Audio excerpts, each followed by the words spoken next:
Good morning, dolls, and welcome to Little Gretchen's workshop.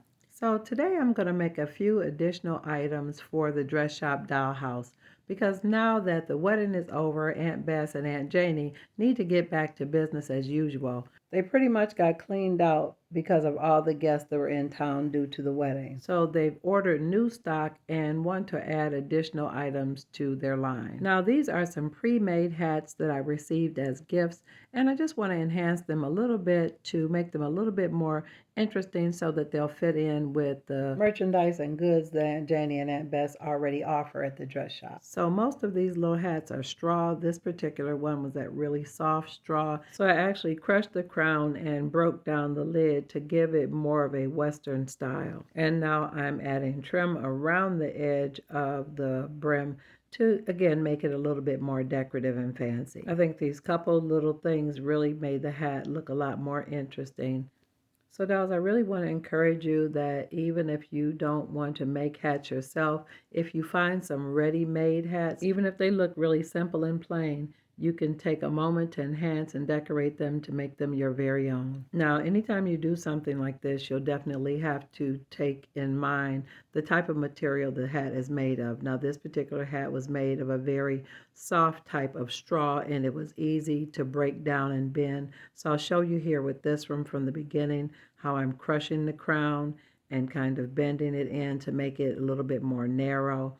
And then I'm bending up the brim and bringing it forward. And here I'm going to bring it up a little bit closer so you can see how it looks after I manipulated it. And so I'm going to show you in this frame the type of things that I used to change it. I had some of those fabric flowers that are sort of like appliques, and I just considered different ways to position it to make this look a little bit different. I could put a band on it or a ribbon, but for this one I decided on just a flower, so I added a little bit of tacky glue to the front and then just pressed in one of those little applique flowers in sort of an orange peach color. It was such a simple change, but I really think it brightened up the look of the hat. Now, in order for it to dry nice and flat around the top of the crown, I did put a little rubber band on it to apply pressure. Not so tight that you crush it, but just so that it'll contour to the shape of the crown. Now then, for the other straw hats, I just added simple flowers around them. Now, one of these hats was for a very special friend of mine. I wonder if you can guess who. Now, in addition to enhancing the little ready-made hats, I also wanted to make a few more purses. Now, I made purses in a couple other videos, and I will leave links in the description, but I had these little tiny pieces of styrofoam that were really firm, and they cut really nice into really perfect little cubes. Well, my cubes aren't perfect, but I thought they were perfect enough that if I wrapped them and shaped them, they would make really nice purses. So I had some scrap fabric, and I just added a little bit of tacky glue around them and just folded it up and covered it as if it was a little gift. Now I did do some snips on the corner for where I was going to fold it when I added the little chain. Now dolls, I literally made all these little purses out of bits and scraps of paper, styrofoam, tiny pieces of wood, and lace.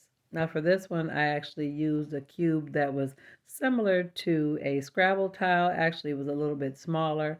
But again, I added tacky glue to both sides and glued it inside the center of a piece of fabric. It's actually the same fabric I used for the previous purse, but because of the colors and shading on the fabric, you always end up with something different. Now, after I got the little block completely wrapped, I folded it in a way so that there would be an opening left for me to add a tiny chain. Now this tiny chain is just a broke off scrap piece from an old broken piece of jewelry. It was really fine and kind of had a gold brassy color, so I thought it would be perfect. I actually just laid one end of the little broken chain into the glue on one side and did the same thing on the other side.